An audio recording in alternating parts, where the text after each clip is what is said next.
Fala, leitores da Bíblia. Hoje a gente vai ler Eclesiastes, capítulo 9, e nós vamos continuar aqui refletindo nos pensamentos de Salomão, o homem que teve da parte de Deus uma sabedoria como ninguém mais teve.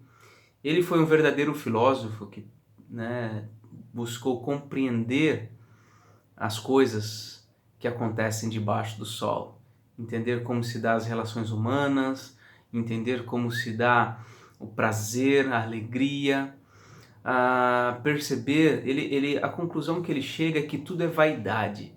E nós notamos nisto o fato de que a nossa vida é passageira e os poucos dias que nós temos aqui precisamos viver de um modo que nos traga prazer, mas sobretudo que também seja para a glória de Deus. Agora, quando se esquece Deus, quando se tira Deus da conversa, então nada mais tem sentido. Realmente é tudo vaidade, como uma bolha de sabão. Bom, a gente vai ler então o capítulo 9, eu vou ler primeiramente aqui do versículo 1 ao versículo 10.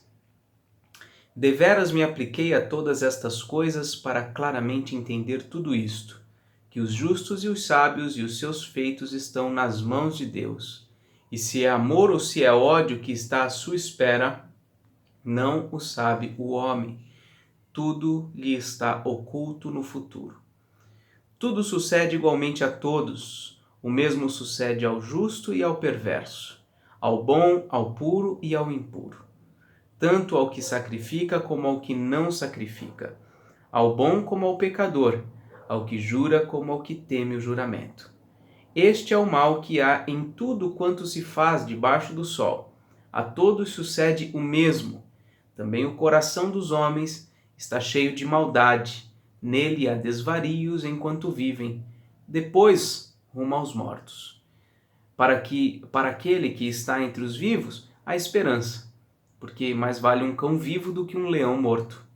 Porque os vivos sabem que hão de morrer, mas os mortos não sabem coisa nenhuma, nem tampouco terão eles recompensa, porque a sua memória jaz no esquecimento.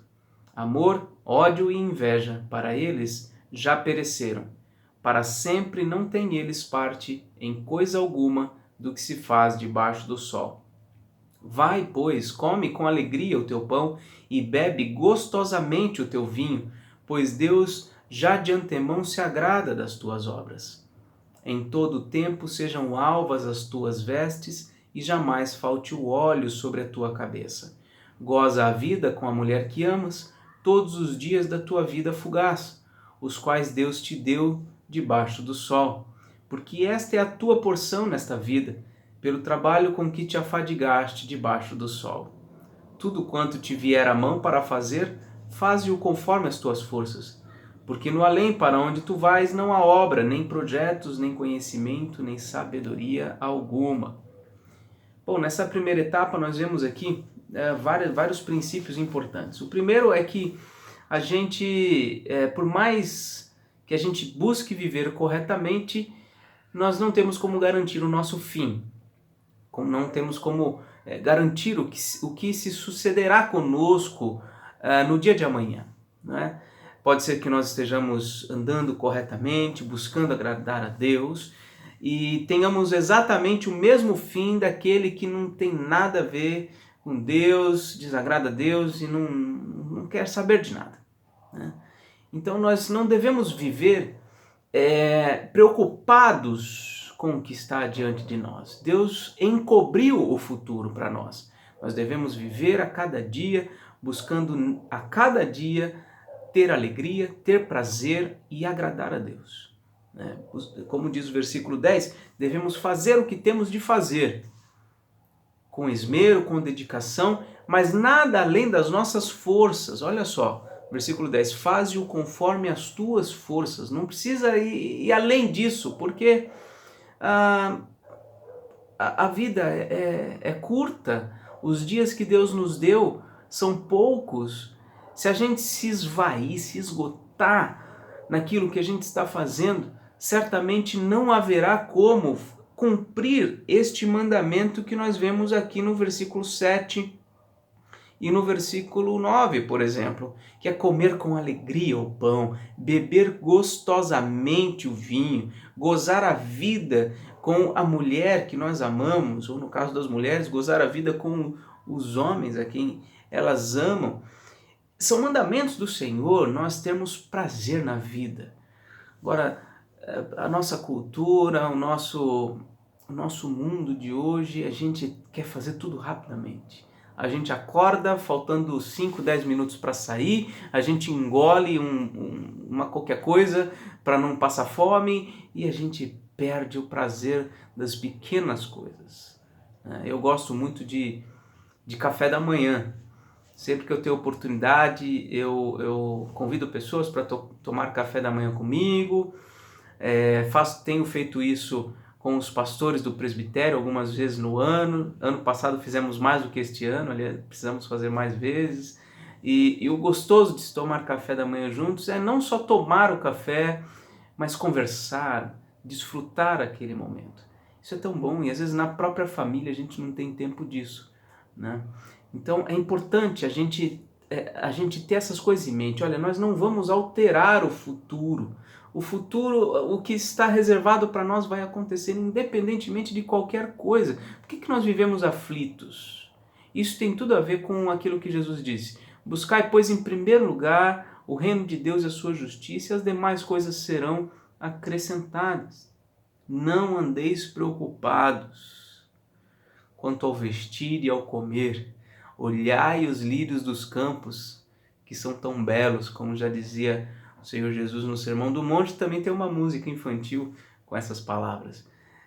Nós precisamos trabalhar conforme as nossas forças e descansar no Senhor quando nós não pudermos mais fazer, quando chegar o nosso limite. Com consciência tranquila de o que nós pudemos fazer foi feito, né?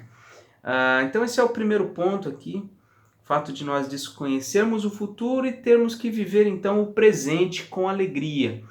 Na verdade, acho que eu já falei tudo sobre esta pequena porção. Aqui no miolo ele fala sobre a questão dos mortos, né? Os mortos, eles já não têm a oportunidade de desfrutar as coisas que os vivos desfrutam. Então, que a gente possa desfrutar enquanto estamos vivos destas coisas. O que desfrutaremos na presença do Senhor posteriormente, só o Senhor sabe. Nem a gente tem consciência clara, né, a respeito do que está por vir.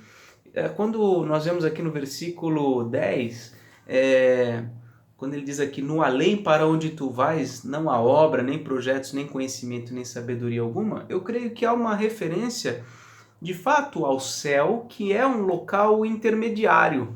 O céu não é o destino final, digamos assim, da promessa bíblica, mas sim o novo céu e a nova terra.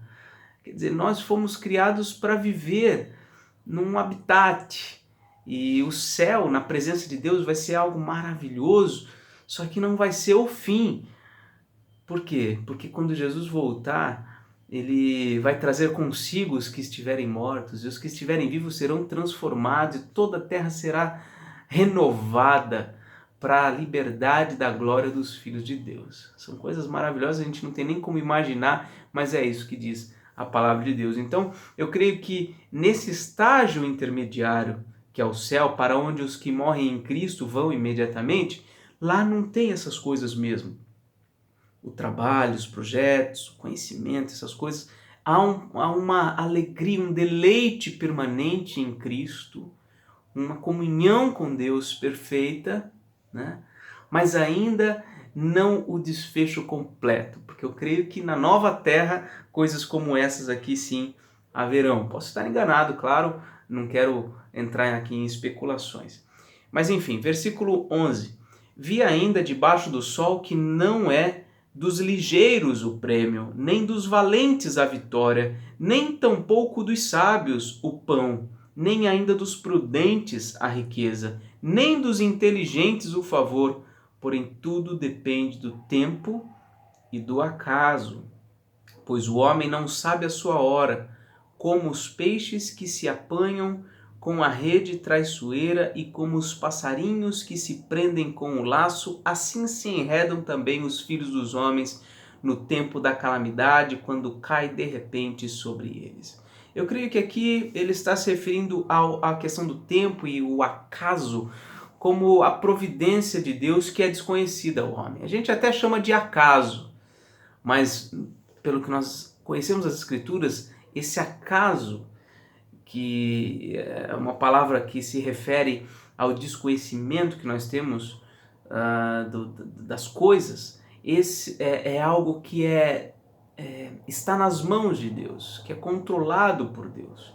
Então, o que ele está nos dizendo aqui é que, por mais ligeiros que sejamos, valentes, sábios, prudentes, inteligentes, o fato é que as coisas vão acontecer de acordo com aquilo que Deus já estabeleceu, com aquilo que Deus já decretou.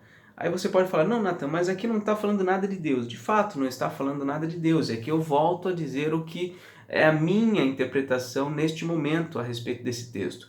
Por vezes, Salomão ele faz a sua interpretação aqui como uma vida debaixo do sol, como se não houvesse a interferência do divino.